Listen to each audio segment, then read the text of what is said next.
11ஆம் அதிகாரத்துக்கு நம்முடைய வேதாகமத்தை நாம் திருப்பிக் கொள்ளலாம். யோவான் சுவிசேஷம் 11ஆம் அதிகாரம்.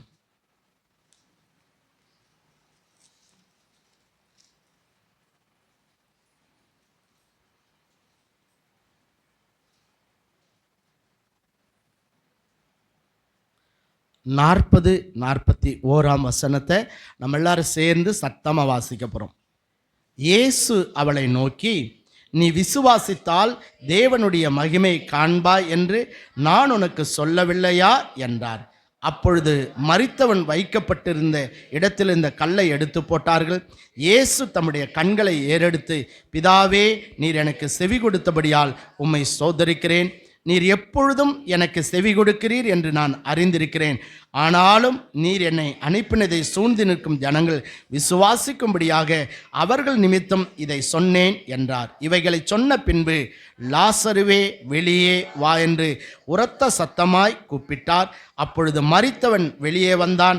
அவன் கால்களும் கைகளும் பிரேத சீலைகளினால் கட்டப்பட்டிருந்தது. அவன் முகமும் சீலையால் சுற்றப்பட்டிருந்தது. இயேசு அவர்களை நோக்கி, இவனை கட்டவிழ்த்து விடுங்கள் என்றார். ஆமேன். நாம் வாசித்த யோவான் சுவிசேஷம் 11ஆம் அதிகாரத்திலே 40வது வசனத்தை நாம் மறுபடியும் எல்லாரும் சேர்ந்து வாசிக்கலாம். இயேசு அவளை நோக்கி, நீ விசுவாசித்தால் தேவனுடைய மகிமையை காண்பாய் என்று நான் உனக்கு சொல்லவில்லையா என்றார். அல்லேலூயா. ஆண்டவர் அங்கே மார்த்தாள் மரியாளுடைய சகோதரனாகிய லாசரு அடக்கம் பண்ணப்பட்டிருக்கிற அந்த கல்லறையினிடத்தில் ஆண்டவர் சொல்கிறாரு, நீ விசுவாசித்தால் தேவனுடைய மகிமையை காண்பாய் என்று நான் உனக்கு சொல்லவில்லையா என்றார். அல்லேலூயா, அல்லேலூயா. கர்த்தருக்கு சொல்லுங்க, கர்த்தருக்கு ஸ்தோத்திரம். எல்லாரும் சொல்லுங்க, நீ விசுவாசித்தால் தேவனுடைய மகிமையை காண்பாய். மறுபடியும் சொல்லுங்க, நீ விசுவாசித்தால் தேவனுடைய மகிமையை காண்பாய். ஆமேன்.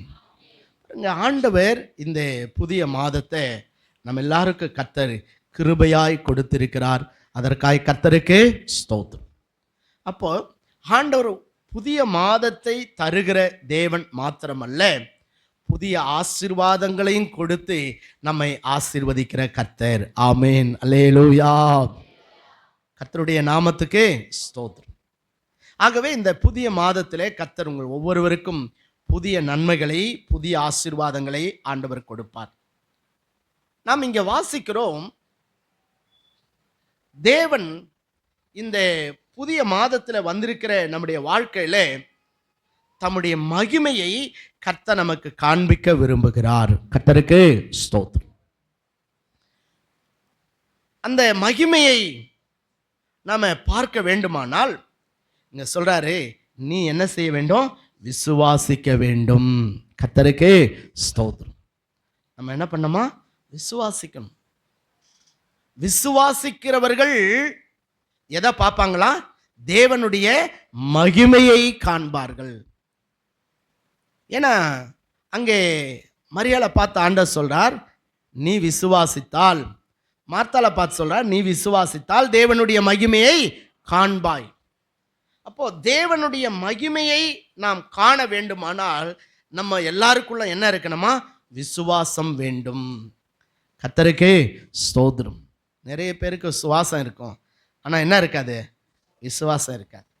இல்லை, நிறைய பேருக்கு என்ன இருக்காது? விசுவாசம் இருக்காது. ஆனால்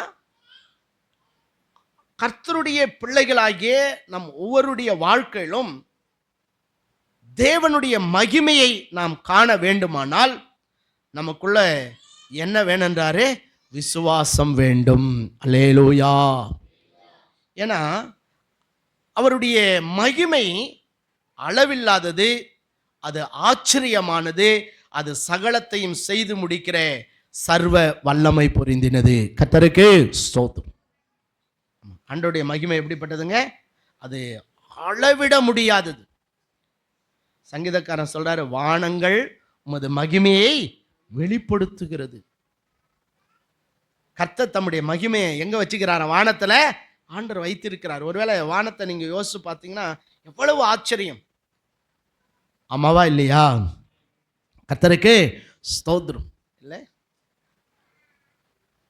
வானத்தை திரையை போல விரித்து, இல்லையா, அதுல ஆண்டவர் மேகத்தை, இல்லையா, வைத்து, கர்த்தர் அதில் சூரியனை, சந்திரனை, நட்சத்திரங்களை கர்த்தர் வைத்து, இல்லையா, பகல்ல வெளிச்சத்தை கொடுக்கிறதுக்கு சூரியனையும், இரவில் வெளிச்சத்தை கொடுக்கிறதுக்கு சந்திரனையும், கால குறிப்புகளுக்காக நட்சத்திரங்களை, இப்படி கர்த்தர் எண்ணற்ற தம்முடைய வல்லமையை வானங்களிலே கர்த்தர் வைத்திருக்கிறார். சங்கீதக்காரன் சொல்றாரு, வானங்கள் உமது மகிமை என்ன செய்தே?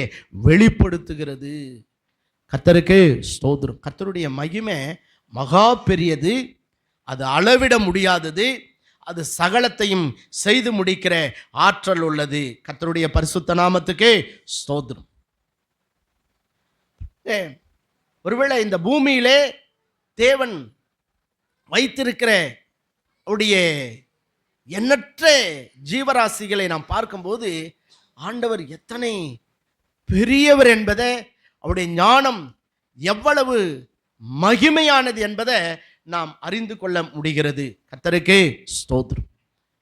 ஆண்டவர் வானத்தை, அத பூமியை மாத்திரம் இல்ல, பரலோகத்தை கர்த்தர் உண்டாக்கி வைத்திருக்கிறார். கர்த்தருக்கு ஸ்தோத்திரம். ஒருவேளை இன்னைக்கு இந்த பூமியில் இருக்கிற நாம் ஒரு நாள் பரலோகத்தில் போய் ஆண்டவர் என்ன பண்ண போறோம்? ஆராதிக்க போகிறோம். அல்லேலூயா. கர்த்தருக்கு ஸ்தோத்திரம். ஒருவேளை இந்த பூமி நம்ம யாருக்கும் நிரந்தரம் அல்லாதது, ஆனா பரலோகம் நம்ம எல்லாருக்கும் ஆயத்தப்படுத்தப்பட்டிருக்கிறது. கர்த்தருக்கு ஸ்தோத்திரம். அங்க போறதுக்கு நம்ம என்ன செய்ய வேண்டுமா? ஆயத்தப்பட வேண்டும்.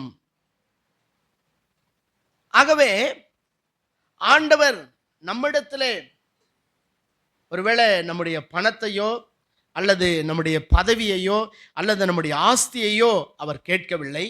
ஆனா நம்ம ஒருவரையும் பார்த்து ஆண்டவர் சொல்றாரு, நீ விசுவாசிக்க கூடுமானால். அப்படின்னா நம்ம எல்லாருக்குள்ள என்ன வேணுன்றாரு?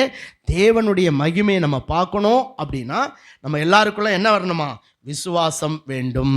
கர்த்தருக்கு ஸ்தோத்திரம். அப்போ நாம் விசுவாசித்தால் நம்முடைய வாழ்க்கையிலே தேவன் அந்த மகிமையை ஆண்டவர் வெளிப்படுத்த விரும்புகிறார். கர்த்தருக்கு ஸ்தோத்திரம். நம்ம விசுவாசிக்கணும். நாம யாரெல்லாம் விசுவாசிக்கிறோமோ அவங்க வாழ்க்கையில தான் தேவனுடைய மகிமை என்ன பண்ணுமா? வெளிப்படும். அவர்கள் தான் தேவனுடைய மகிமையை காண்பார்கள். கர்த்தருக்கு ஸ்தோத்திரம். எனக்குள்ள விசுவாசம் இல்லை அப்படின்னா நீ தேவ மகிமை என்ன பண்ண முடியாது? பார்க்க முடியாது. அதனால தான் நிறைய இடத்துல ஆண்டவர், நீங்கள் சுவிசேஷத்தெல்லாம் வாசிக்கும்போது ஆண்டவர் நிறைய அற்புதங்களை செய்யறதுக்கு முன்னாடி கேட்பார், இதை செய்ய எனக்கு வல்லமை உண்டென்று நீ விசுவாசிக்கிறாயா? கர்த்தருக்கே ஸ்தோத்திரம். அப்போ அந்த பிள்ளையினுடைய தகப்ப சொல்கிறான், விசுவாசிக்கிற ஆண்டவரே, ஆனாலும் என் அவிசுவாசம் நீங்கும்படி எனக்கு என்ன பண்ணுங்க? உதவி செய்யுங்கள். Please help me.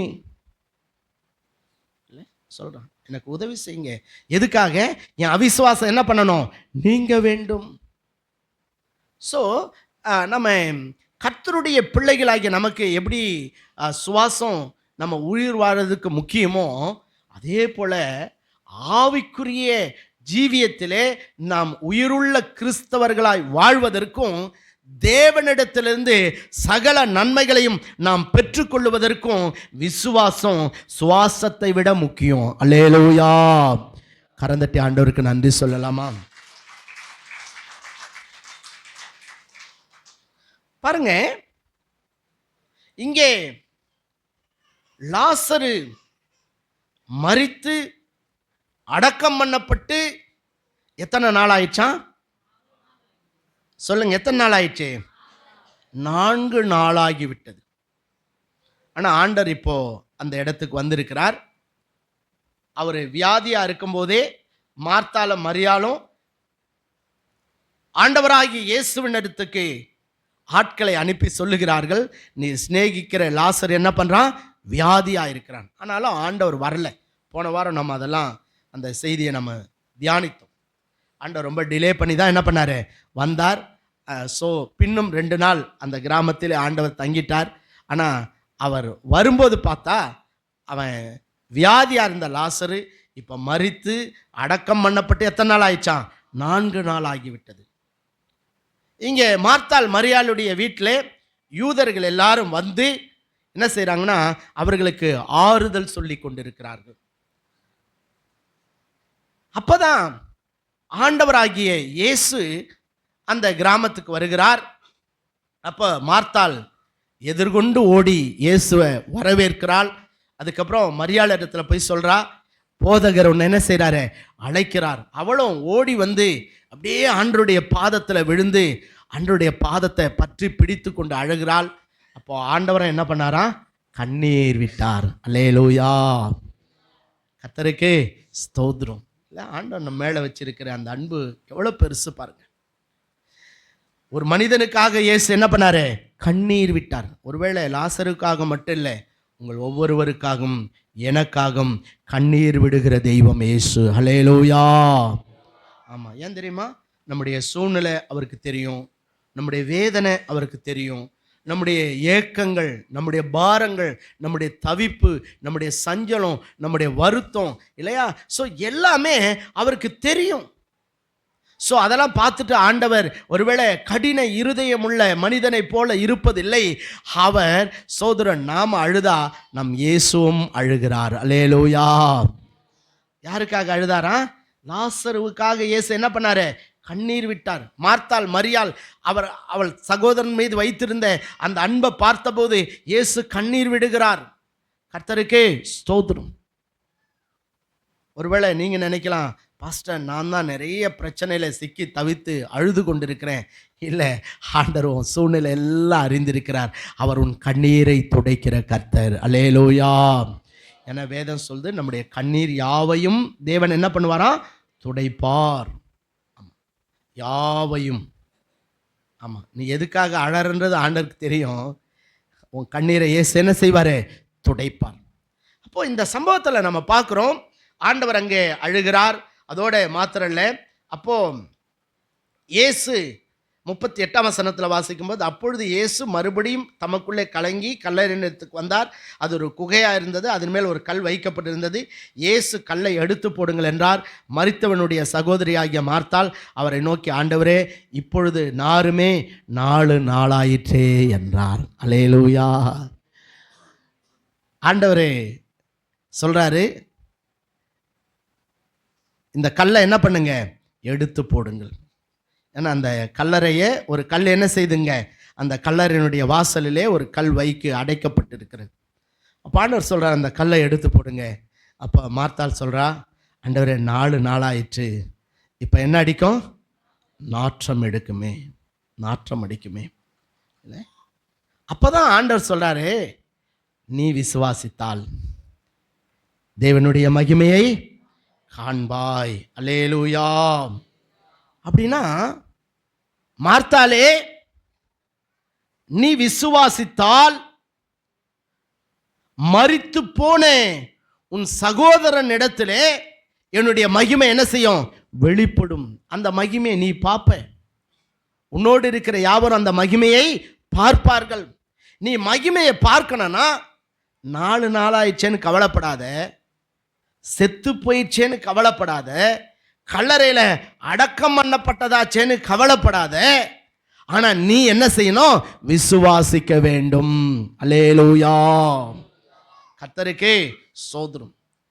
பாருங்க, நாமும் தேவனுடைய மகிமையை காண வேண்டுமானால் நம்ம எதை பார்க்கக்கூடாதுன்னா சூழ்நிலையை பார்க்கக்கூடாது. கர்த்தருக்கே ஸ்தோத்திரம். இப்போ சூழ்நிலைப்படி பார்த்தா லாசரு செத்து போயிட்டான், அவன் உயிரோடு எழும்புறதுக்கு வழியே இல்லை. அதுவும் எத்தனை நாள் வேற ஆயிடுச்சு, அடக்கம் பண்ணப்பட்டு 4 நாள் ஆயிடுச்சு. இப்போது மார்த்தாள் சொல்கிறா, 4 நாள் ஆயிடுச்சு ஆண்டவரே, நீங்கள் வேற கல்லை எடுத்து போட சொல்கிறீங்க.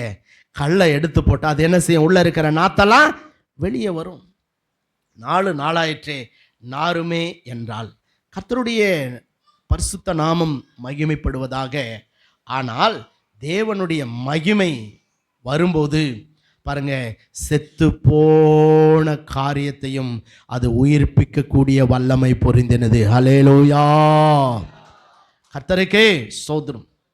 பாருங்க, ஒன்றுமே இல்லாத இடத்திலும் எல்லாவற்றையும் உண்டாக்கக்கூடியது தேவனுடைய மகிமை. அல்லேலூயா, கர்த்தருக்கே ஸ்தோத்திரம். இனி நடப்பதற்கு வழியே இல்லை, அவ்வளோதான், முடிஞ்சு போச்சு, ஃபினிஷ். இனி நடக்கிறதுக்கு வழியே இல்லை, இனி நடப்பதற்கான சாத்தியமே இல்லை அப்படின்னு கூட சில காரியங்கள் நம்ம வாழ்க்கையில் காணப்படலாம். ஆனால் தேவனுடைய மகிமை வரும்போது அற்புதம் நடக்கும். அல்லேலூயா, அதிசயம் நடக்கும். அல்லேலூயா. பாருங்க, ஆண்டவருடைய மகிமை வருமானால் அடைக்கப்பட்டதையும் பாருங்க, அடைக்கப்பட்ட எல்லாத்தையும் அது திறக்கும். கர்த்தருக்கு ஸ்தோத்திரம். ஆண்டவருடைய மகிமை வரும் அப்படின்னு சொன்னால் பாருங்க, வழியே இல்லாத இடத்துல கூட வழியை உண்டாக்கக்கூடியது தேவனுடைய மகிமை. ஆமென், அல்லேலூயா. கரந்தட்டி ஆண்டவருக்கு நன்றி சொல்லலாமா? நன்றி, நன்றி, நன்றி, நன்றி, நன்றி, நன்றி, நன்றி, நன்றி, நன்றி, நன்றி, நன்றி, நன்றி. இல்லை, நம்ம பார்க்குறோம், ஆண்டவர் சொல்றாரு, நீ விசுவாசித்தால் தேவனுடைய மகிமை என்ன பண்ணுவ? காண்பாய். ஆனால் இப்போ இருக்கிற சூழ்நிலை யோசித்து பார்த்தா அற்புதம் நடப்பதற்கான வாய்ப்பே இல்லை. வியாதியாக இருந்தால் கூட பரவாயில்ல, செத்து போய் அடக்கம் பண்ணப்பட்டு எத்தனை நாள் ஆயிடுச்சான்? 4 நாள் ஆயிடுச்சு. இப்போ ஆண்டவர் சொல்றாரு, இப்போ கூட பார்த்தாலே நீ விசுவாசிக்க கூடுமானால் தேவனுடைய மகிமை என்ன பண்ணுவ? பார்ப்பாய். இன்னும் நல்லா தெரிஞ்சுக்கணும், நாம் ஆராதிக்கிற நம்முடைய தேவனாலே கூடாத காரியம் என்பது ஒன்றுமே இல்லை. ஆமென், அல்லேலூயா, அல்லேலூயா. அதனால தான் பக்தன் பண்ணாரு, ஆகும் எல்லாமாகும் உம்மாலேதான் எல்லாமாகும். எல்லாரும் சொல்லு, ஆகும் எல்லாமாகும் உம்மாலேதான் எல்லாமாகும், உம்மாலாகாத காரியம் ஒன்றுமில்லை,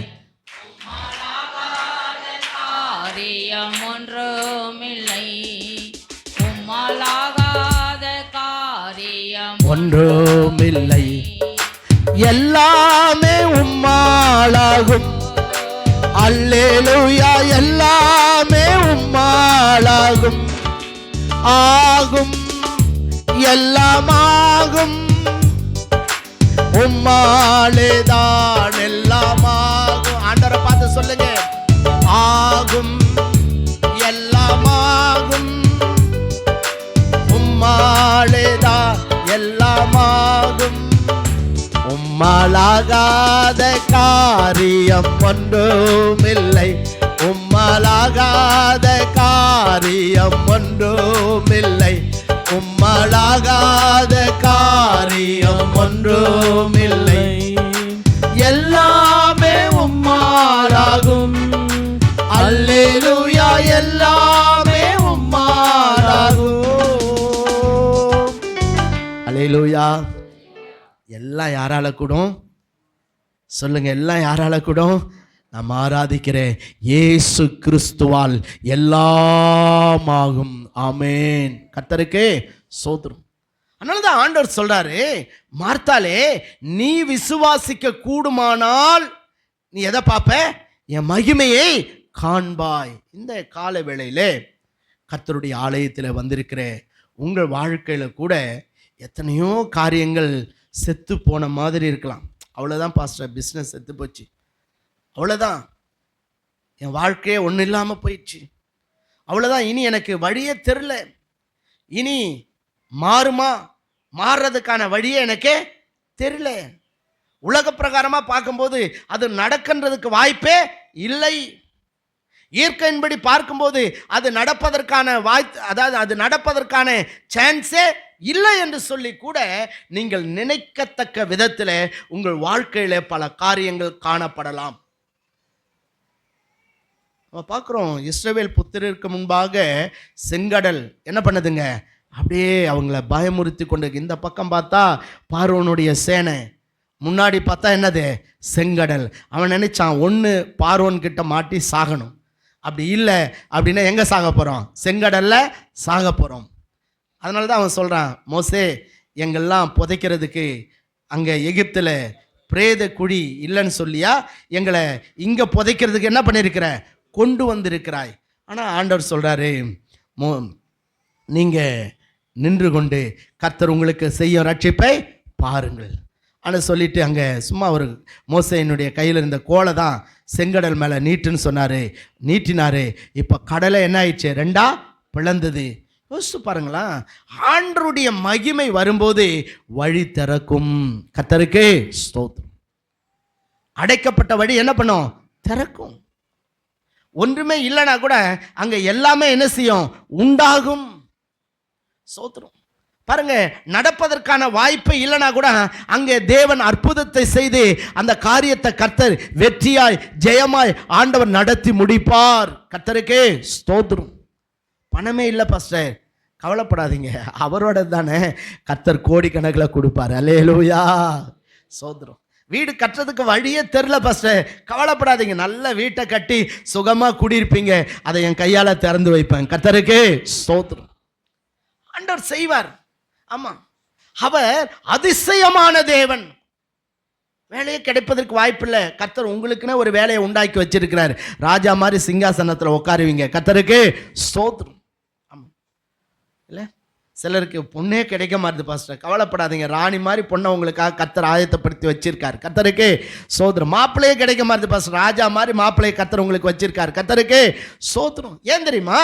நாம் ஆராதிக்கிற தேவன் சகலத்தையும் செய்கின்ற சர்வ வல்லமை பொருந்தின தேவன். ஆமாம், எல்லாமே அடைக்கப்பட்ட மாதிரி இருக்கா? உங்களுக்கு தான் கர்த்தர் நிறைய வழியை திறக்க போறாரு. கர்த்தருக்கு ஸ்தோத்திரம்.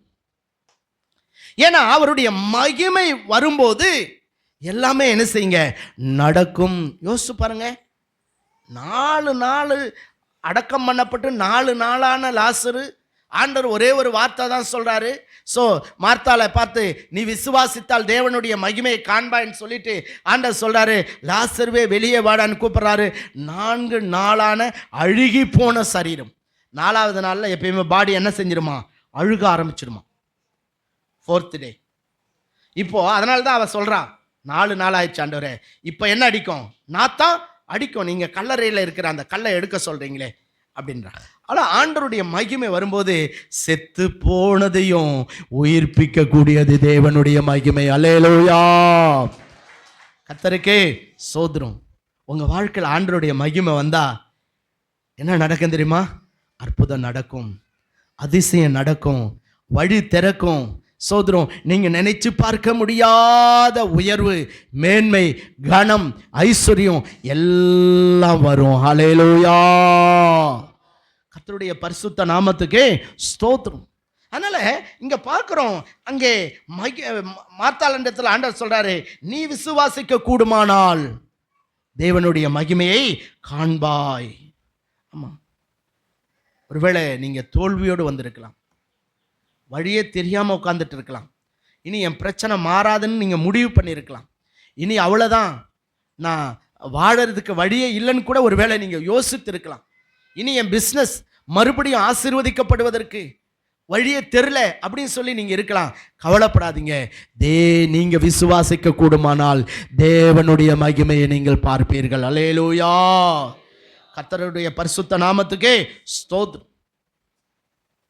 பாருங்க, இங்கே மனுஷனால இது கூடாத காரியம், ஆனா தேவனுடைய மகிமையினாலே இது கூடும். ஒருவேளை இப்போ மார்த்தாலோ மரியாலோ இல்லை அங்கே இருக்கிறவர்களோ ஒருவேளை இந்த லாசருவை அவர்கள் பணத்தை வைத்தோ அல்லது மருத்துவத்தை வைத்தோ அல்லது ஒருவேளை தங்களுடைய அனுபவத்தை வைத்தோ என்ன பண்ண முடியாதுன்னா அவனை உயிரோடு எழுப்ப முடியாது. சில நேரத்தில் எல்லாமே அதை டாக்டர் கூட சொல்கிறாங்க, அவ்வளோதான், எங்கள் கையில் ஒன்றுமே இல்லை. இல்லை, எஸ்தர் டாக்டர் அடிக்கடி சொல்லுவான், ஏன்னா அவங்க ஐசியூவில் இருக்காங்க. சில பேரண்ட்ஸ், சில பேஷண்ட் வரும்போது சொல்லுவாங்க, இனி எங்களால் ஒன்றுமே பண்ண முடியாது. ஆனால் பாருங்கள், அவங்களால முடியாது, ஆனால் நம்ம ஆராதிக்கிற தேவனாலே கூடும். ஹல்லேலூயா. ஆமாம், நம்ம வாழ்க்கையில் கூட நிறைய சம்பவங்கள் பிசாசு சொல்லுவான், இனி அவ்வளோதான்பா, இனி அவ்வளோதான், உன் பொண்ணோட வாழ்க்கை அவ்வளோதான், உன் எதிர்காலம் அவ்வளோதான், உங்கள் குடும்பத்தினுடைய சூழ்நிலை அவ்வளோதான், உங்கள் பிஸ்னஸுடைய சூழ்நிலை அவ்வளோதான். இனி நீங்கள் செழிப்பதற்கோ நீங்கள் ஆசீர்வாதமாக இருப்பதற்கோ வழியே இல்லை. ஏன்னா எல்லாமே என்ன ஆயிடுச்சு? செத்து போயிடுச்சு. லாசரு செத்து போன மாதிரி எல்லாமே என்ன பண்ணியிருக்கலாம்? செத்து போயிருக்கலாம். ஆனால் செத்து போனதை உயிர்ப்பிக்கிறது தான் தேவனுடைய மகிமை. அல்லேலூயா, கர்த்தருடைய நாமத்துக்கே ஸ்தோத்திரம். அதனால ஆண்டவருடைய அந்த மகிமையை நாம் காண வேண்டுமானால் ஆண்டவர் ஒன்னே ஒன்று சொல்றாரு, உனக்கு என்ன வேணும்? விசுவாசம் வேணும். நீ விசுவாசித்தா தேவ மகிமை உன் வீட்டில் வரும். நீ விசுவாசித்தா தேவ மகிமை உனக்குள்ள வரும். நீ விசுவாசித்தா தேவனுடைய மகிமை உன் மூலமாய் கிரியை செய்யும். அல்லேலூயா, கர்த்தருக்கே ஸ்தோத்திரம்.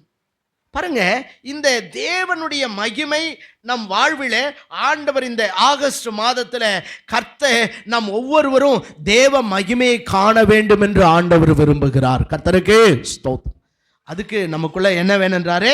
விசுவாசம் வேணும். நீங்க எபிரேயருக்கு எழுதின நிருபம் 11ஆம் அதிகாரம் 6வது வசனத்தை வாசிக்கும் போது, எபிரேயர் 11ஆம் அதிகாரம் 6ஆம் வசனத்தை நாம் வாசிக்கலாம். விசுவாசம் இல்லாமல் தேவனுக்கு பிரியமாயிருப்பது கூடாத காரியம். ஏனென்றால் தேவனிடத்தில் சேருகிறவன் அவர் உண்டென்றும் அவர் தம்மை தேடுகிறவர்களுக்கு பலன் அளிக்கிறவர் என்றும் விசுவாசிக்க வேண்டும். எல்லாரும் ஒரு அல்லேலூயா சொல்லாமா? அல்லேலூயா. என்ன வேணுன்றாரு? நீ கர்த்தருக்கு பிரியமா இருக்கணும்னா என்ன வேணுமா? உனக்குள்ள விசுவாசம் வேணுமா? நீ சூழ்நிலையை பார்க்க கூடாது. ஒருவேளை உன்னை சுற்றி நடக்கிற காரியங்களை பார்க்க கூடாது. ஒருவேளை பணத்தையோ பலத்தையோ அறிவையோ திறமையோ ஞானத்தையோ நீ சார்ந்து கொள்ளக்கூடாது. எல்லாரும் சொல்லுவாங்க, அதெல்லாம் பைத்தியக்காரத்தனம், அதெல்லாம் நடக்காதுன்னு சொல்லுவாங்க. ஆனால் நீ சொல்லணும், நடக்கும். அல்லேலூயா. காரணம், என் ஆண்டவர் உயிரோடு கூட இருக்கிறார். என் ஆண்டவரால் செய்யக்கூடாத காரியம் ஒன்றுமே இல்லை. அப்போ உனக்குள்ள என்ன வேணும்னா ஆண்டவர் சொல்றாரு, விசுவாசம் வேணும் மகனே, விசுவாசம் வேணும் மகளே. நீ விசுவாசம் இல்லாம எனக்கு பிரியமா இருப்பது கூடாத காரியம். இந்த விசுவாசத்தை குறித்து 3 காரியங்களை மட்டும் நான் வேகமாக சொல்லி நான் முடிக்க வாஞ்சிக்கிறேன். கர்த்தருக்கு நீங்கள் பிரியமாக இருக்கணும்னா எப்போதும் உங்கள் உள்ளத்தில் என்ன இருக்கணும்? விசுவாசம் இருக்கணும். அல்லேலூயா. விசுவாசம் உள்ளவங்க தான் தேவனுக்கு எப்படிப்பட்டவங்களா? பிரியமானவர்கள். நீங்கள் இந்த எபிரேயர் 11ஆம் அதிகாரத்தை வாசிக்கும் போது விசுவாச வீரர்களுடைய பட்டியலை நீங்கள் இங்கே வாசிக்க முடியும். அப்போது அதாவது விசுவாசம் என்பது என்ன அப்படின்னா 3 காரியங்களை நான் சொல்கிறேன். 1, கர்த்தரை பற்றி பிடித்து கொள்வது விசுவாசம். அல்லேலூயா. 2வது, தேவனை பின்தொடருவது விசுவாசம். அல்லேலூயா. 3வது, சோதரம், விசுவாசம் என்பது அதாவது தேவனை பிரியப்படுத்துவது விசுவாசம். கர்த்தருக்கு ஸ்தோத்திரம். அப்போ நம்ம தேவ மகிமையை நம்ம வாழ்க்கையில் பார்க்கணும் அப்படின்னா ஆண்டவர் நமக்குள்ள என்ன வேணும்னு சொல்றாரு? விசுவாசம் வேணும். அப்படின்னா விசுவாசம் விசுவாசம் விசுவாசம்னா வெறும் வார்த்தை அல்ல, அது செயலிலே வெளிப்பட வேண்டும். அல்லேலூயா. என்ன செயல்? நான் விசுவாசிக்கிறேன் அப்படின்னு சொன்னா, அதாவது விசுவாசம் என்பது கர்த்தரை உறுதியாய் பற்றி பிடித்து கொள்வதாகும். கர்த்தருக்கு ஸ்தோத்திரம். இங்க நீங்க பாருங்க, மார்த்தாள் மரியாள். லாசர் செத்து போயிட்டான். இப்போ இயேசு வந்திருக்க போதகர் உன்னை அழைக்கிறார்னு போய் மார்த்தாள் சொல்றா. மரியாள் ஓடி வந்து ஆண்டவருடைய பாதத்தை என்ன பண்ணா? அப்படியே பற்றி பிடித்து கொண்டாள். இல்ல, அங்க ஆண்டவரை பார்த்து மார்த்தாள் சொல்றா. இப்பொழுதும் மார்த்தாள் இயேசுவின் இடத்தில் வந்து, ஆண்டவரே, நீ இங்கே இருந்திரானால் என் சகோதரன் மரிக்க மாட்டான். 21ஆம் வசனம். இப்பொழுதும் நீர் தேவனிடத்தில் கேட்டுக்கொள்வது எதுவோ அதை தேவன் உமக்கு தந்தருள்வார் என்று அறிந்திருக்கிறேன். அல்லேலூயா. சொல்றா, நீங்க இங்க இருந்திருந்தா எங்க அண்ணன், எங்க சகோதரன் லாசர் என்ன பண்ணிருக்க மாட்டான்? மரிச்சிருக்க மாட்டான். இப்போ மரிச்சிட்டான். ஆனா மார்த்தாளோ மரியாளோ ஆண்டவர் என்ன பண்ணலைங்க, விடலை. சகோதரன் மரிச்சு போனாலும் பரவாயில்ல, நாங்கள் இயேசுவை விட மாட்டோன்னு சொல்லி ஆண்டவரை அவர்கள் உறுதியாக என்ன செய்தார்களாம், பற்றி பிடித்து கொண்டார்கள். அல்லேலூயா. நீங்கள் 27ஆம் வசனத்தில் வாசிக்கும் போது, அதற்கு அவள், ஆம் ஆண்டவரே, நீர் உலகத்தில் வருகிறவரான தேவ குமாரனாகிய கிறிஸ்து என்று நான் விசுவாசிக்கிறேன் என்றாள். அல்லேலூயா. அப்போ விசுவாசன்றது என்னது? எந்த சூழ்நிலை நம்முடைய வாழ்க்கையில நேரிட்டாலும் தேவனை நாம் என்ன பண்ணுறதுங்க, உறுதியாய் பற்றி கொள்வது. யாருக்குள்ளெல்லாம் விசுவாசம் இருக்கோ அவங்க என்ன பண்ணுவாங்க தெரியுமா? சூழ்நிலையை பார்க்க மாட்டாங்க, கர்த்தரை எல்லா சூழ்நிலையிலும் என்ன செய்வார்களாம், உறுதியாய் பற்றி பிடித்து கொள்வார்கள். அல்லேலூயா. இல்லை, அவங்க சொல்லுவாங்க, இயேசு எனக்கு போதும். கர்த்தருக்கே ஸ்தோத்திரம். எது போனாலும் பரவாயில்லைங்க, யோபு மாதிரி என் கர்த்தர் கூட இருந்தா போதும். ஏன்னா எனக்கு தெரியும், போனாலும் இயேசு கூட இருந்தா அது எல்லாம் எனக்கு திரும்ப வரும். அல்லேலூயா. கர்த்தருக்கே ஸ்தோத்திரம். யோபு அதானே சொன்னாரு, இல்லை, அவர் என்னை கொன்று போட்டால் அவர் மேலே நான் என்ன செய்வேன், நம்பிக்கையாக இருப்பேன். ஏன்னா அவருக்கு தெரியும், ஸோ கர்த்தர் மறுபடியும் எல்லாத்தையும் அவர் கொடுக்க வல்லவர். அவர் கொடுக்காட்டாலும் நான் தேவனை என்ன பண்ண மாட்டேன், விட மாட்டேன். அப்போ யாருக்குள்ளெல்லாம் விசுவாசம் இருக்கோ அது என்ன சொல்லுமா, தேவனை உறுதியாய் அவர்களை பற்றி கொள்ள செய்யும். கர்த்தருடைய பரிசுத்த நாமத்துக்கே ஸ்தோத்திரம்.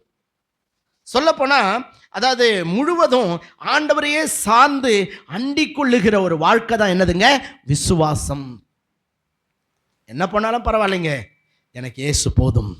பக்தன் அருமையாக பாடியிருக்கார், இயேசு போதுமே போதுமே போதுமே, இயேசு போதுமே போதுமே, எந்த நாளிலுமே என் நிலையிலுமே எந்த வாழ்வினிலே இயேசு போதுமே, எந்த நாளிலுமே என் நிலையிலுமே எந்த வாழ்வினிலே இயேசு போதுமே. அல்லேலூயா. கர்த்தருக்கே ஸ்தோத்திரம். அப்போ விசுவாசம் என்ன பண்ணும் அப்படின்னா, எல்லா சூழ்நிலையிலும் மரியாதை போல மார்த்தாளை போல ஆண்டவரை என்ன பண்ணுமா, சார்ந்து கொள்ளும். அது கர்த்தரே தேவன், அவரை தவிர வேறு ஒருவர் இந்த உலகத்தில் இல்லை என்பதை அறிந்து ஆண்டவரை அது உறுதியாய் பற்றி கொள்ளும். கர்த்தருக்கே ஸ்தோத்திரம். அவர் சொல்றா, நீ ஆண்டவரே உலகத்தில் வருகிறவரான என்ன சொன்னா, கிறிஸ்து என்று நான் என்ன பண்றேன், விசுவாசிக்கிறேன். உங்களால் மட்டும்தான் ஆண்டவரே, நீங்க தான் எல்லாத்தையும் படைத்தவர், உங்களால் தான் எல்லாம் செய்ய முடியும். உங்களை விட்டால் எனக்கு வேற கதி கிடையாது, உங்களை அன்றி நான் யாரிடத்திலும் போக முடியாது. பேதுரு சொன்னார்ல, உண்மையன்றி நாங்கள் யாரிடத்தில் போவோம். இல்லை, நிறைய பேர் சின்ன பிரச்சனை வந்தா, சின்ன போராட்டம் வந்தா, சின்ன நஷ்டம் வந்தா, அவங்க எதிர்பார்த்த காரியம் நடக்கலைன்னா உடனே என்ன பண்ணுவாங்க, போயிடுவாங்க. போங்க, ஆண்டவரை விட்டா இந்த உலகத்தில் நமக்கு வேற வழியே கிடையாது. அவர் தான் வழி, அவர் தான் சத்தியம், அவர் தான் ஜீவன். ஏன்னா தேவனை விட்டு தூரம் போகிறவர்கள் என்ன பண்ணுவாங்களாம், நாசம் அடைவார்களாம். உங்களுக்கு எனக்கோ தேவனை அண்டிக் கொண்டிருப்பதே நலம். அல்லேலூயா. சில நேரத்தில் வாழ்க்கையில் சில பிரச்சனைகளை தேவன் நம்முடைய வாழ்க்கையில் அனுமதிப்பார். ஏன் தெரியுமா, நம்முடைய விசுவாசத்தை சோதிக்கும்படி. அந்த சூழ்நிலை கூட சொல்லணும், பரவாயில்ல ஆண்டவரே, பாடுகள் வந்தாலும் பிரச்சனைகள் வந்தாலும் போராட்டம் வந்தாலும் எனக்கு நீங்கள் போதும். அல்லேலூயா. நான் உங்களை என்ன பண்ண மாட்டேன், விடவே மாட்டேன். சில நேரங்களில் உங்கள் லைஃப்பை பார்த்து மற்றவங்க சொல்லுவாங்க, நீங்கள் சர்ச்சுக்கு போய் என்ன நடந்தது, ஆண்டவரை நேசித்து என்ன நடந்தது, ஏசு ஏசு ஏசு ஏசுன்னு சொல்கிறீங்களே, உங்கள் பிரச்சனை மாறிச்சா, உங்கள் தேவை சந்திக்கப்பட்டுச்சா, இப்படிலாம் கேட்பாங்க. ஆனால் நீ சொல்லணும், எனக்கு தேவை முக்கியம் இல்லை, எனக்கு இயேசு தான் முக்கியம். அல்லேலூயா. அவர் என் கூட இருந்தால் போதும். அல்லேலூயா. இல்லை, மோசே சொன்னார், ஆண்டவரே நாங்கள் எதனால் விசேஷித்தவர்கள், நீர் எங்களோட வருகிறதுனால் அல்லவா. எல்லாமே போயிட்டாலும் ஏசப்பா நம்ம கூட இருந்தால் போதும், எல்லாம் திரும்ப வரும். ஆமென். அல்லேலூயா. அதனால எந்த சூழ்நிலையிலும் விசுவாசம் தேவனை விட்டு என்ன பண்ணாதுங்க, பின்வாங்காது. தேவனை உறுதியாய் பற்றி கொள்ளக்கூடியது தான் என்னது, விசுவாசம். ஆமாம், அப்படி இருந்தா ஆண்டவருடைய மகிமையை நம்ம வாழ்க்கையில நம்ம என்ன செய்வோமா? பார்ப்போம். அல்லேலூயா.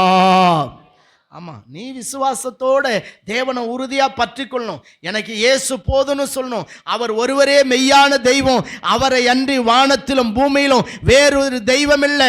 அவரை எந்த சூழ்நிலையிலும் நான் அவரை விடேன் என்று சொல்லி நீங்கள் தேவனை உறுதியாய் பற்றி கொள்ளுகிறீங்களே, அதுதான் விசுவாசம். அப்படிப்பட்டவருடைய வாழ்க்கையில தான் தேவ மகிமை வெளிப்படும். அல்லேலூயா. கர்த்தருடைய பரிசுத்த நாமத்துக்கே ஸ்தோத்திரம். அதனால் எப்படின்னா உலகத்தில் சொல்லுவாங்க, குரங்குப்பிடி. குரங்குப்பிடி பார்த்துருக்கீங்களா?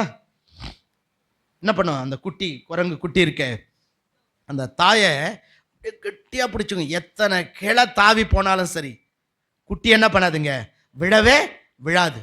பாருங்க, அது இங்கே தாவும் அங்கே தாவும், இப்படி குதிக்கும் அப்படி குதிக்கும், ஆனால் குட்டி என்ன பண்ணாதுங்க, விழாது. ஏன்? அது என்ன பிடிங்க, தாயை கெட்டியாக பிடிச்சிக்கும். ஆமாம், எப்பயாவது அந்த மாதிரி விழுந்ததை நீங்கள் பார்த்துருக்கீங்களா? பார்க்க முடியாது.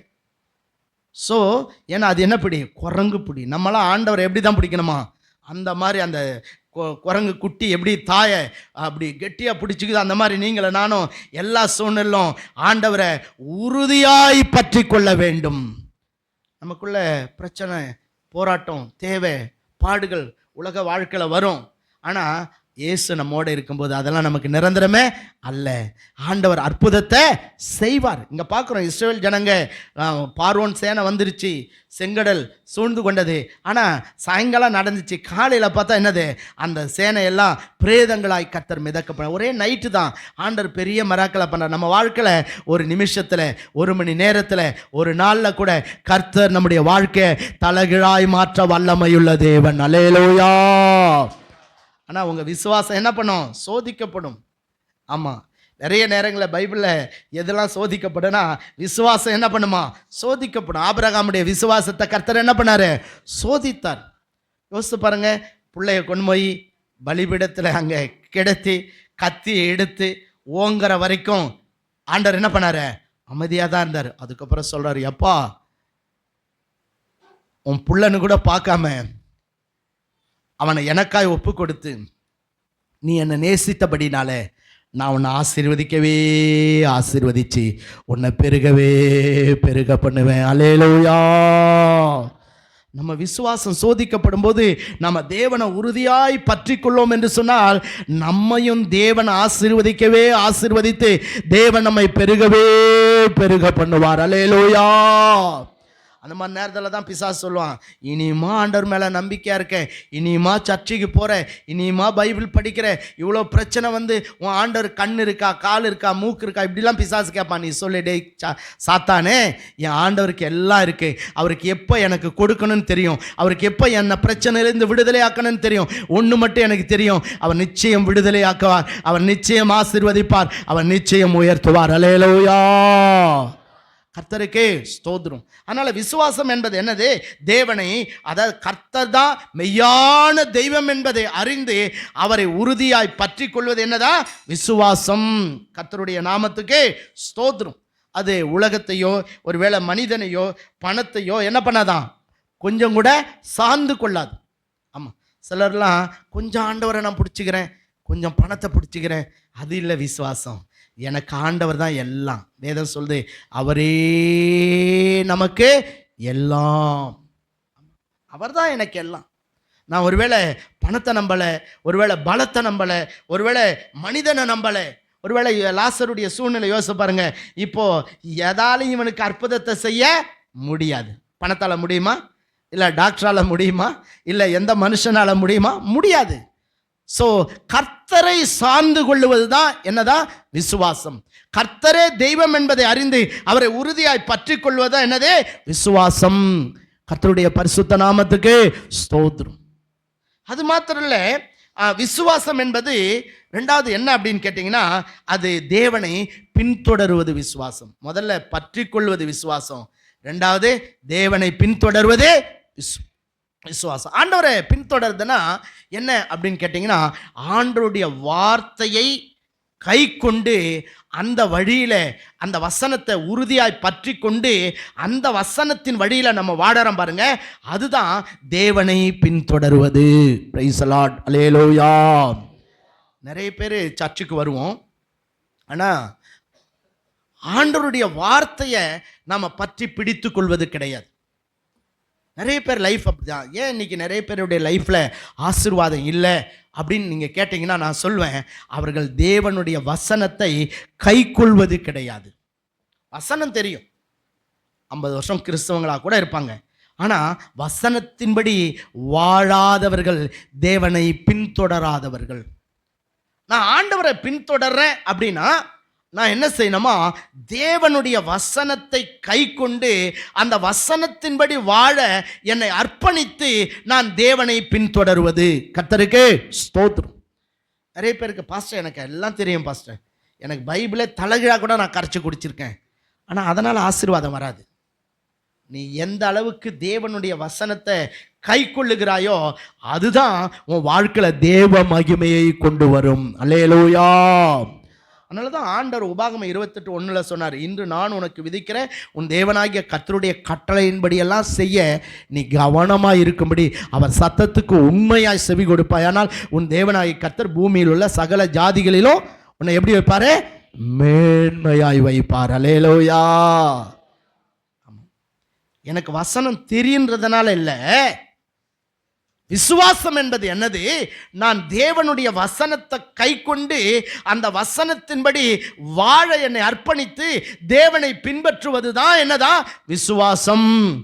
கர்த்தருடைய பரிசுத்த நாமத்துக்கு ஸ்தோத்திரம். அல்லேலூயா. இல்லை, ஒரு நாள் ஒருத்தன் வந்து சொன்னான், ஆண்டவரே நீர் எங்கே போனாலும் உம்மை பின்பற்றுவேன். எனக்கு டைம் இல்லை, லூக்கா 9 வாசிங்கன்னா 9 அதிகாரத்தில் சொல்லுவான், நீ எங்கே போனாலும் நான் உங்களை என்ன பண்ணுவேன், பின்பற்றுவேன். 57, 58 ஆண்டவர் சொல்றாரு, எப்பா நரிகளுக்கு குழிகளும் ஆகாயத்து பறவைகளுக்கு கூடுகளும் உண்டு, ஆனால் மனுஷகுமாரனுக்கும் என்ன இல்லை, தலை சாய்க்க இடம் இல்லைப்பா. அவன் போயிட்டான். இவரை பின்பற்றினா நமக்கு ஒன்றுமே கிடைக்காது, இவருக்கே தலை சாய்க்க என்ன இல்லையா, இடம் இல்லைன்ட்டாரு. ஸோ இவர் பின்னாடி போகிறதுனால நமக்கு ஒன்றும் கிடைக்காதுன்னு போயிட்டான். ஆனால் பேதுரு சொல்கிறாரு, உண்மை என்று நாங்கள் யார் இடத்துலப்பா போவோம்.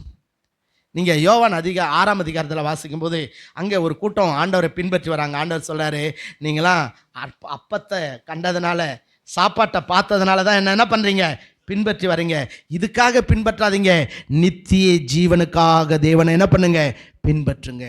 அதாவது ஆண்டவரை பின்பற்றுவது என்பது இதுவோ உலக பிரகாரமான நன்மைக்காக அல்ல, எல்லாத்துக்கும் மேலே ஆண்டவர் உங்களுக்கு எனக்கும் பரலோகத்தை ஆண்டவர் ஆயத்தம் பண்ணி வைத்திருக்கிறார். அல்லேலூயா.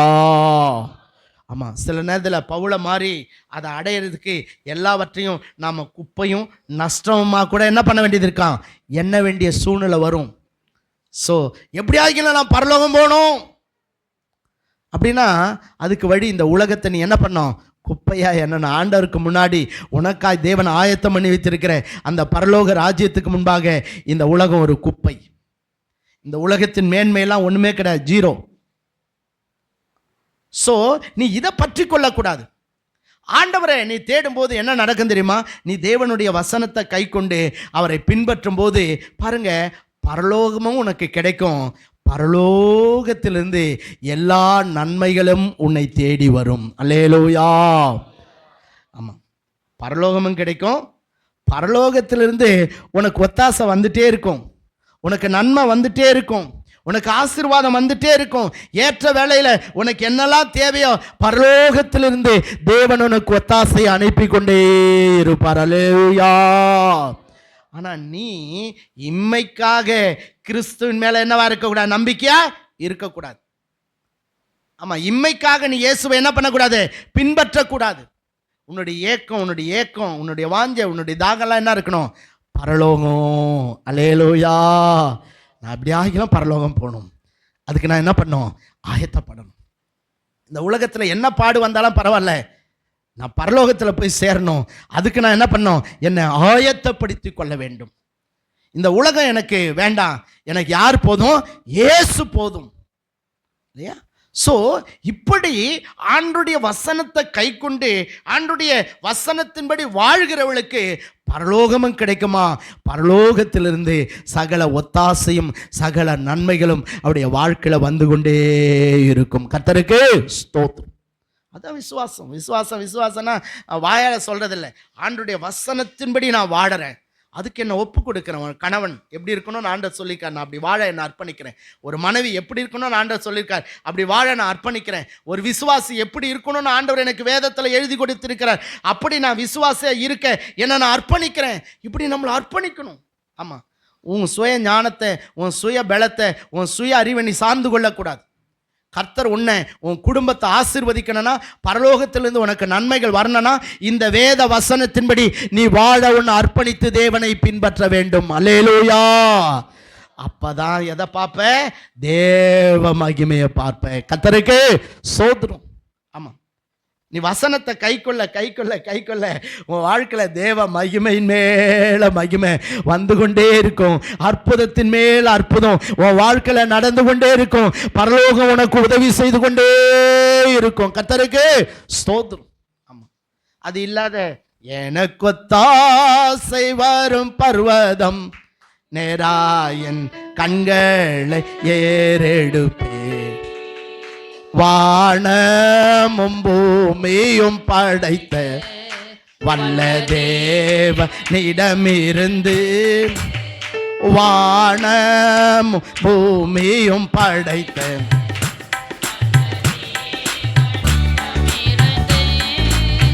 என்ன கடங்கா நன்மைகள் வருமே, என் கண்கள் ஏறெடுப்பே. என்ன கடங்கா நன்மைகள் வருமே, என் கண்கள் ஏறெடுப்பே.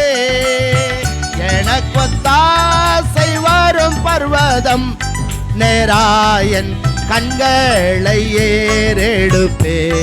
அல்லேலூயா. ஆமா, ஒத்தாசை வரணும்னா நீ வசனத்தின்படி வாழ உன்னை என்ன பண்ணணும்? ஒப்பு கொடுக்கணும். நிறைய பேர் வசனத்துக்கு அவங்க வாடுற வாழ்க்கைக்கு என்ன இருக்காது? சம்பந்தமே இருக்காது. அதுவும் இப்போ இருக்கிற மாடல் கிறிஸ்டியன்ஸ் இப்போ ரொம்ப உலகத்தை பின்பற்ற ஆரம்பிச்சிட்டாங்க. அதுவும் நிறைய பெண்கள் நான் பார்க்குறேன். அன்றைக்கி இருந்த கிறிஸ்தவங்களாம் வேதத்தில் என்ன எழுதியிருக்கோ அப்படி உடுத்துனாங்க, அப்படி சாப்பிட்டாங்க, அப்படி வாழ்ந்தாங்க. ஆனால் இப்போல்லாம் என்ன பண்ணுறோம்? ஸ்டைல்.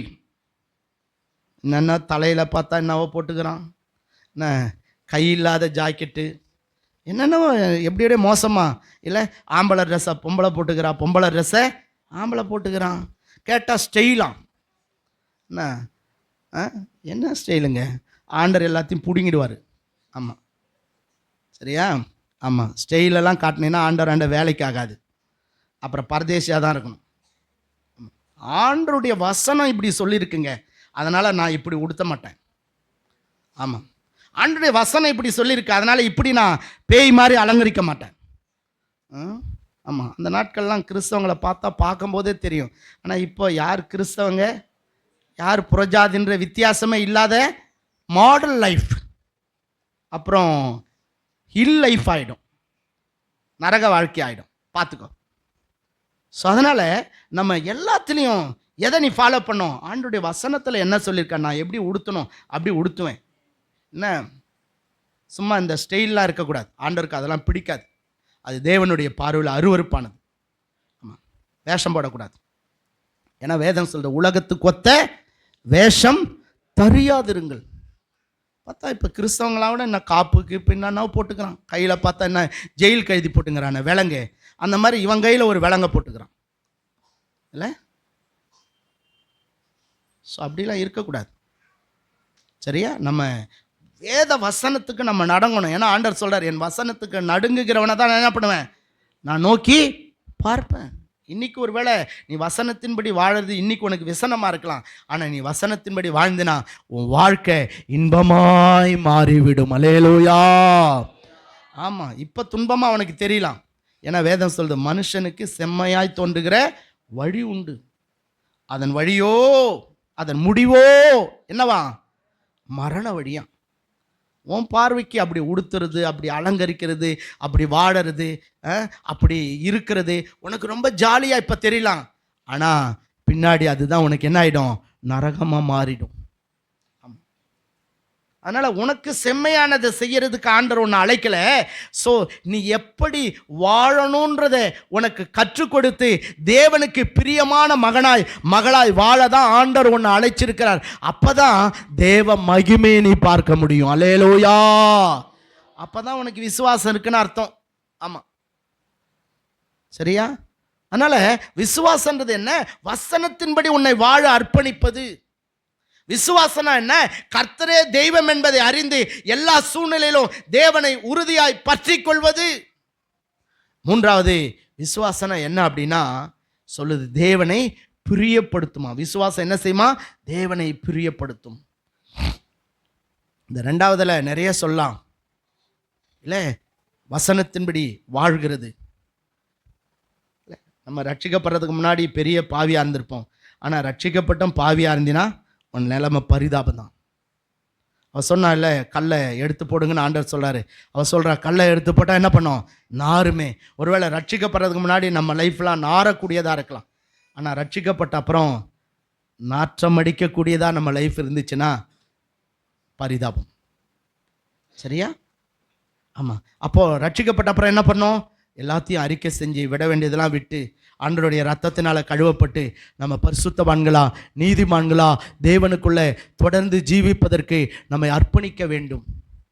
சிலர்லாம் நான் பார்க்குறேன், ரட்சிக்கப்படுறதுக்கு முன்னாடி அவனுக்கு இருந்த பயம் கூட ரட்சிக்கப்பட்ட அப்புறம் இருக்கிறது இல்லை. ரொம்ப துணிகரம் வந்துடும் இல்லை? ஆமாம். அப்போ இருந்ததை விட இப்போ பெரிய பாவியாக இருப்பாங்க பாருங்க. அப்போனா நீ தேவனுடைய ஆசீர்வாதத்தை பெற்றுக்கொள்ள முடியாது. பரலோகம் உனக்கு என்ன பண்ணாது?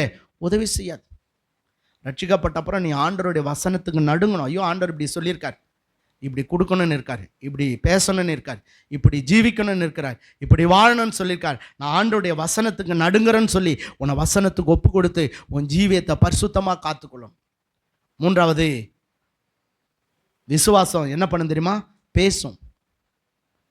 விசுவாசம் என்ன பண்ணும்? அறிக்கை செய்யும். அதாவது ஆண்டவரை அறிக்கை செய்யும். அவர் சொல்றா, நீர் உலகத்தில் வருகிறவரான தேவகுமாரன் நீங்க தான் ஆண்டவரே, நீங்க தான் மேசியா, நீங்க தான் என் ஆண்டவர். ஸோ நம்முடைய விசுவாசம் நம்ம வாழ்க்கையில் இருக்கும்போது எல்லா சூழ்நிலை சொல்லுவோம், கர்த்தர் நல்லவர் என்றும் துதியுங்கள், அவர் கிருபை என்றும் உள்ளது. அல்லேலூயா. நம்ம சொல்லிட்டே இருக்கணும், ஆண்டவரே நீங்க நல்லவர், நீங்க நல்லவர், நீங்க வல்லவர், நீங்க பெரியவர், நீங்க போதுமானவர், நீங்க அதிசயமானவர், நீங்க அற்புதமானவர். எப்போ சொல்லணும்? எல்லாம் சாதகமாக இருக்கும்போது இல்லை, நமக்கு எதிராக இருக்கும்போது சொல்லணும். கர்த்தாவே நீர் எப்படிப்பட்டவரே? நல்லவரப்பா. ஹல்லேலூயா. சோதரம். எங்கள் தேவன் எங்களை விடுவிக்க வல்லவர். எப்போ சொல்லணும்? சாத்ராக் மேஷாக் ஆபேத்நேகோ மாதிரி அக்கினி ரெடியாக இருக்கிறப்ப கூட சொல்லணும், எங்கள் தேவன் எங்களை விடுவிக்க வல்லவர். அல்லேலூயா. சோதரம் இல்லை? ஸோ நம்ம விசுவாசம் என்ன பண்ணுமா? அறிக்கை செய்யுமா, ஆண்டவரே நீ நல்லவர், நீ நல்லவர், நீ நல்லவர், நீ நல்லவர். ஆண்டவரை புகழும், ஆண்டவரை மகிமைப்படுத்தும், ஆண்டவரை போற்றும். பாருங்க, எந்த சூழ்நிலையிலும் ஆண்டவரை துதித்து கொண்டே இருக்கும். அதுதான் என்னதான்? விசுவாசம். எனக்குள்ள விசுவாசம் இருக்குன்னா எல்லா சூழ்நிலையிலும் நான் ஆண்டவரை என்ன பண்ணுவேன்? மகிமைப்படுத்திட்டே இருப்பேன். கர்த்தர் பெரியவருமா, கர்த்தர் நல்லவருமா, கர்த்தர் உன்னதருமா, கர்த்தர் உயர்ந்தவருமா. பாரு, நீ ஆண்டவர் பெரிய காரியங்களை செய்ய போறாரு, ஆண்டவர் அற்புதத்தை செய்ய போறாரு. பாரு, கர்த்தர் எனக்கு நல்ல உத்தியோகத்தை கொடுக்க போறாரு, கர்த்தர் என்னை மேன்மையா வைக்க போறாரு, கர்த்தர் நான் எதிர்பார்க்கிற பெரிய காரியங்களை என் வாழ்க்கையில செய்ய போறான்னு சொல்லி அந்த சூழ்நிலையை பார்க்காம விசுவாசம் என்ன பண்ணுமா? அறிக்கை செஞ்சுட்டே இருக்குமா. அல்லேலூயா. ஏன்னா ஆண்டவர் சொல்றாரு, என்னாமத்தில் நீங்க வாசிக்கும் போது, அவர்கள் என் செவிகள் கேட்கிற பிரகாரம் அவர்கள் என்ன சொன்னார்களோ அதை நான் அவர்களுக்கு செய்வேன். நீ சொல்றதை உன் வாயினால் அறிக்கை செய்யற பாரு, அதை தேவன் என்ன பண்ணுவார் தெரியுமா? கேட்டே இருப்பாரு. என் புள்ள சொல்லிட்டான்பா, நான் என் பிள்ளைக்கு செய்யாம என்ன பண்ண மாட்டேன், இருக்கவே மாட்டேன். அல்லேலூயா. சிலது அந்த ஜனங்க சொன்னாங்க, அந்த அந்த அதிகாரத்தில் நீங்கள் வாசித்தீங்கன்னா அவன் என்ன சொல்கிறான் தெரியுமா? எங்களை சாகடிக்கிறதுக்கு தான் ஆண்டவர் இந்த வனாந்தரத்தில் என்ன பண்ணார்? கொண்டு வந்தார்னா. ஆண்டவர் சொல்லிட்டா, டே பசங்களை சொன்ன இல்லை, ஒரு பயலும் இப்படி சொன்ன ஒருத்தனும் எங்கே போக மாட்டேன்? கானானுக்குள்ளே போக மாட்டேன். ஸோ ஆண்டவர் சொல்லிட்டார், அத்தனை பேருடைய பிரேதங்களும் வனாந்தரத்தில் என்ன பண்ணதான்? விழுந்தது. அதனால் நம்ம வாழ்க்கையில் எந்த சூழ்நிலையிலும் அவிசுவாசம் நம்முடைய வாழ்க்கையில் என்ன பண்ணக்கூடாது, வரவே கூடாது. சூழ்நிலையை பார்க்காதீங்க, கர்த்தர் உங்களோட இருக்கார், அதை மட்டும் பாருங்க. அல்லேலூயா. கர்த்தருடைய வல்லமை பாருங்க, கர்த்தர் எவ்வளவு பெரியவர் என்பதை யோசிச்சு பாருங்க. ஆமா, உங்களுடைய தேவையை சந்திக்க முடியாதபடி, உங்களை விடுவிக்க முடியாதபடி, உங்களுக்கு அற்புதம் செய்ய முடியாதபடி, உங்களை ஆசீர்வதிக்க முடியாதபடி, உங்களை உயர்த்த முடியாதபடி தேவனுடைய கரம் குறுகி போனது அல்ல. அல்லேலூயா. இன்னைக்கு நீ ஏழையா இருக்கலாம், நாளைக்கு உன்னையே என்ன உலகத்தில் மிகப்பெரிய கோட்டீஸ்வரனா சிங்காசனத்தில் உட்கார வைக்க என் ஆண்டவரால் கூடும். அல்லேலூயா. இன்னைக்கு ஒண்ணுமே இல்லாம இருக்கலாம், நாளைக்கு எல்லாத்தையும் கொடுத்து ராஜாவா உன்னை உயர்த்த கர்த்தரால கூடும். அல்லேலூயா. அதனால சூழ்நிலையை பார்க்காத, எல்லா சூழ்நிலையில சொல்லு, கர்த்தாவே நீ நல்லவர், கர்த்தாவே நீர் பெரியவர், கர்த்தாவே நீர் உயர்ந்தவர், கர்த்தாவே நீர் உன்னதர், உமக்கு ஒப்பானவர் யாரும் இல்லை, ஆண்டவரை உம்மை போல வல்லமையுள்ளவர் யாரும் இல்லை. இப்படி சூழ்நிலை உனக்கு பாதகமா இருந்தாலும் நீ விசுவாசத்தை என்ன பண்ண தெரியுமா, அறிக்கை செஞ்சுட்டே இருக்கணும். கர்த்தருக்கு ஸ்தோத்திரம். நீ என்னெல்லாம் வாழ்க்கையில் சொல்கிறியோ அதெல்லாம் கர்த்தர் அப்படியே கேட்டு அப்படியே நிறைவேற்றுவார். கர்த்தருடைய பரிசுத்த நாமத்துக்கு ஸ்தோத்திரம். சிலர்லாம் லைஃப்பில் கொஞ்சம் அப்படியே பிரச்சனை வந்தப்போ என்ன ஆகிடுங்க, காற்று போன பலூன் மாதிரி ஆகிடும். ஆனால் எல்லாம் சாதகமாக இருக்கும்போது என்ன பண்ணும், காற்றடித்த பலூன் மாதிரி பறக்கும். அப்பா என்னப்பா பலூன் இவ்வளோ வேகமாக இவ்வளோ பெருசாக இருக்குன்னு நினைப்போம். ஆனால் சூழ்நிலை தனக்கு பாதகமாக மாறும்போது இது என்ன பலூன் ஆகிடும், காற்று போன பலூன் மாதிரி ஆகிடும். இதுக்கும் விசுவாசம் போயிடும், கேட்குறவங்களே என்ன பண்ணிடும், அப்படியே ஐயோ ஆமாம் பிரதர், ஆமாம் வீட்டுக்கார, ஆமாம் மனைவி, இப்படி தான் போல இருக்குன்னு அப்படியே காற்று போன பலூன் மாதிரி நம்மையும் போய செய்யணும். அதனால் நாம் எல்லா சூழ்நிலை சொல்லணும், ஏன்னா ஆண்டவர் பெரியவர். ஏன்னா நம்ம வாழ்க்கையில் பல சூழ்நிலைகள் வரலாம், ஆனால் தேவனுடைய வல்லமை குறுகி போனதே அல்ல. அதனால் எல்லா சூழ்நிலை சொல்லணும், கர்த்தர் செய்வார், கர்த்தர் அதிசயத்தை செய்வார், கர்த்தர் அற்புதத்தை செய்வார், கர்த்தர் பெரிய காரியங்களை செய்வார். என் ஆண்டவர் என்னை கைவிட மாட்டார், நான் ஆண்டவரை நம்பியிருக்கிறேன், நான் ஒரு நாளை வெட்கப்பட்டு போக மாட்டேன். கர்த்தர் பாருங்க, எனக்கு செய்ய மிகப்பெரிய அதிசயத்தை ஆண்டவர் செய்ய போறார், மிகப்பெரிய அற்புதத்தை ஆண்டவர் செய்ய போறார். உங்க கண்கள் எல்லாம் அதை பார்க்க போது நீங்களாம் ஆச்சரியப்பட போறீங்கன்னு சொல்லி, நாம சூழ்நிலை நமக்கு பாதகமா இருக்கும் போதும் நம்முடைய வார்த்தையினாலே தேவனை நாம் மகிமைப்படுத்த வேண்டும், நாம் தேவனை விசவனப்படுத்தவே கூடாது. அல்லேலூயா. அல்லேலூயா. கர்த்தருக்கு சோதனம். அதுதான் என்னதான் விசுவாசம். ஆமா, நம்முடைய நம்பிக்கையை நம்ம உறுதியா என்ன பண்ணுங்க, அறிக்கை செய்யணும். எல்லாமே நடக்கிறதுக்கு வாய்ப்பே இல்லை. பரவாயில்ல, லாசரு செத்து போய் அடக்கம் பண்ணப்பட்டு 4 நாள் ஆன மாதிரி ஒண்ணுமே இல்லாத சூழ்நிலை இருந்தாலும் நீ சொல்லணும், என் ஆண்டவர் உயிரோடு எழுப்ப வல்லவர். அல்லேலூயா. கர்த்தருக்கு சோதரம். ஒருவேளை டாக்டர் சொல்லலாம், இன்னைக்கு உனக்கு குழந்தையே பிறக்காதுமா, ஏன்னா உன் கர்ப்பம் செத்து போச்சு. நீ சொல்லணும், சாரால் செத்து போன கர்ப்பத்தில் குழந்தைய உண்டாக்கின என் தேவன் என் கர்ப்பத்தில் உண்டாக்க வல்லவர். அல்லேலூயா. பிசாசு சொல்லுவான், இனி உன் கடனே அடைக்கப்படுறதுக்கு வழி இல்லை. நீ சொல்லணும், இன்னைக்கு கடங்காரன், நாளைக்கு கர்த்தர் என்ன கோட்டி சொன்னா உயர்த்தி வைப்பார். கர்த்தருக்கு சோதரம். ஏன்னா வெள்ளி யாருடையது, பொண்ணும் யாருடையது, கர்த்தருடையது. அவர் தான் உயர்த்துகிறவர், அவர் தான் தாழ்த்துகிறவர். சிறியவனை புழுதிலிருந்து எடுத்து எளியவனை குப்பையிலிருந்து உயர்த்தி ராஜாக்களோடு பிரபுக்களோடு அமர பண்ணுகிற சர்வ வல்லமையுள்ள தேவன். கர்த்தருக்கு சோதரம். அதனால் நீ எந்த சூழ்நிலையிலும் உன் அதாவது உன் நம்பிக்கையை என்ன பண்ணக்கூடாதான், இழக்கக்கூடாது. சொல்லிகிட்டே இருக்கணுமா, அறிக்கை செஞ்சுட்டே இருக்கணுமா. நீ என்னெல்லாம் அறிக்கை செய்றியோ அதெல்லாம் கர்த்தர் செய்வார். கர்த்தருக்கு சோதரம். என்னெல்லாம் அவிசுவாசமாக அறிக்கை செய்றியோ அதுவும் நடக்கும். ஏன்னா நீ அவிசுவாசமாக பேசுறதெல்லாம் யார் கேட்டுருக்கான், ஒரு பக்கம் ஆண்டவர் கேட்குறான், இன்னொரு பக்கம் என்ன பண்ணுறான், பிசாசு கேட்டிருக்கான். அவன் சொல்லுவான், ஆண்டவரை அவன் இப்படிலாம் சொல்லி உன் மேலே இப்படிலாம் சொல்லி அவன் செத்துருவேன், இதை பண்ணுவேன் அதை பண்ணுவேன், நான் கடங்காரனாக இருப்பேன், இனிமேல் மீள மாட்டேன், இனிமேல் வாழ மாட்டேன், வழியே இல்லை அப்படின்னு தானே சொன்னான். அதனால் நீ பிசாசு என்ன பண்ணுவான், அதை வச்சு போராடுவான். நீ சொல்லணும், எல்லா சூழ்நிலையிலும் என் ஆண்டவர் என்னை நிச்சயமாக ஆசீர்வதிப்பார் அப்படின்னு சொல்கிறவங்களாம் ஒரு அல்லேலூயா சொல்லுங்கள் பார்க்கலாம். அல்லேலூயா.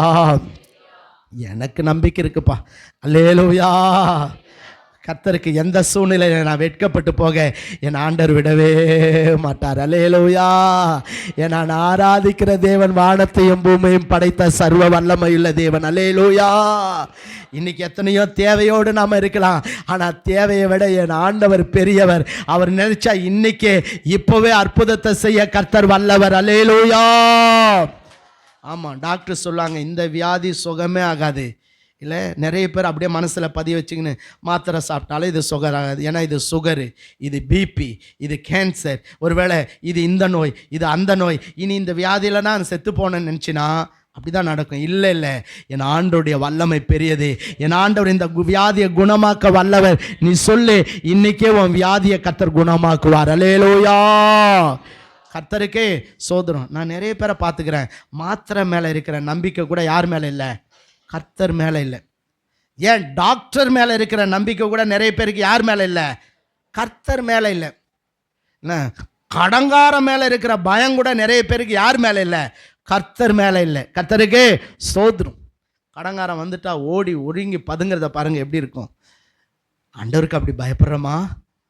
ஹலோ, தேவனிடத்தில் அப்படி பயம் இருக்கா நமக்கு? ஹலோ, கர்த்தருக்கே ஸ்தோத்திரம். அதனால் விசுவாசன்றது என்னதான்?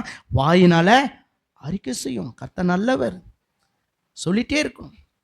கர்த்தருடைய பரிசுத்த நாமத்துக்கு ஸ்தோத்திரம். விசுவாச வார்த்தைகளை நாம் பேசணும், ஆண்டவரை நம்பி பேசணும். அப்போ பரலோகம் இறங்கி வந்து, பரலோக சேனை இறங்கி வந்து நமக்காய் யுத்தம் செய்யுமா? அல்லேலூயா. நான் முடிக்கிறேன். 1 சாமுவேல் 17ஆம் அதிகாரத்தில் கோலியாத்தை தாவீது சந்திக்கிறான். மிகப்பெரிய எதிரி. ஆனால் ஆண்டவர் அங்கே தாவீது சொல்கிறான், ஏய், உன்னை கொன்று உன் தலையை எடுப்பேன். ஏன்னா நான் யாருடைய நாமத்தில் வரேன் யுத்தத்துக்கு? கர்த்தருடைய, இஸ்ரவேலின் சேனைகளின் தேவனாகிய கர்த்தருடைய நாமத்தில் வரேன். உன்னை என் கையில் கர்த்தர் என்ன பண்ணுவார்? ஒப்பு கொடுப்பார். அவன் சொல்கிறான். யார் யுத்தம் பண்ண போகிறது? யார்? நீங்கள் அந்த அதிகாரத்தை வாசிங்கன்னா, வீட்டில் போய் வாசிங்க, எனக்கு டைம் முடிஞ்சிச்சு. அவன் சொன்னபடியே கர்த்தருடைய சேனை பரலோகத்திலிருந்து என்ன பண்ணிச்சுங்க? இறங்கி வந்தது. அல்லேலூயா.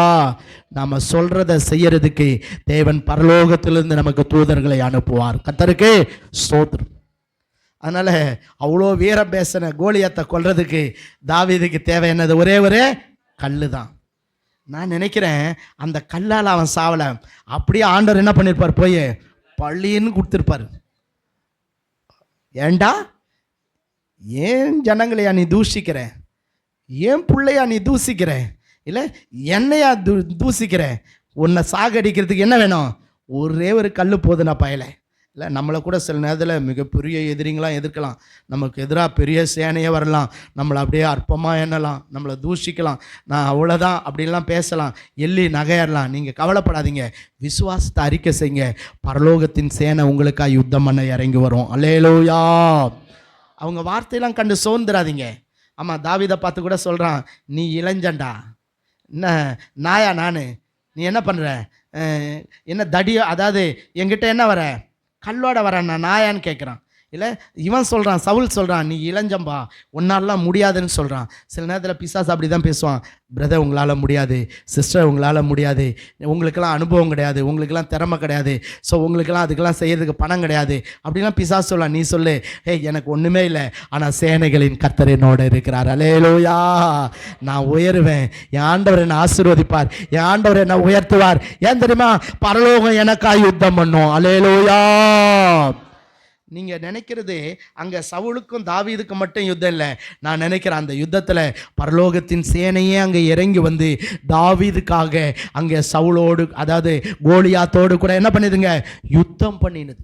அதனால தான் அவ்வளோ பெரிய வீரன், ஒன்றுமே இல்லாத ஒரு கல்லாலேயே என்ன பண்ணிட்டார்? ஆண்டவர் அவனை கொன்று போட்டார். கர்த்தருக்கு சோதரம். சில நேரத்தில் நம்ம வாழ்க்கையில் கூட பெரிய சேனைலாம் வரும், பயப்படாதீங்க, கர்த்தர் நம்மோடு கூட இருக்கிறார், அவர் நமக்காய் யுத்தம் பண்ணுவார். அல்லேலூயா. சில நேரத்தில் விசுவாசத்தில் பெரிய சோதனைலாம் வரும். ஸோ விசுவாசிக்க கூடாதபடிக்கு இருக்கும். நீங்கள் பயப்படாதீங்க, நீங்கள் விசுவாசிங்க, பரலோகம் உங்களுக்கு உதவி செய்யும். நம்ம எல்லாரும் எழுந்து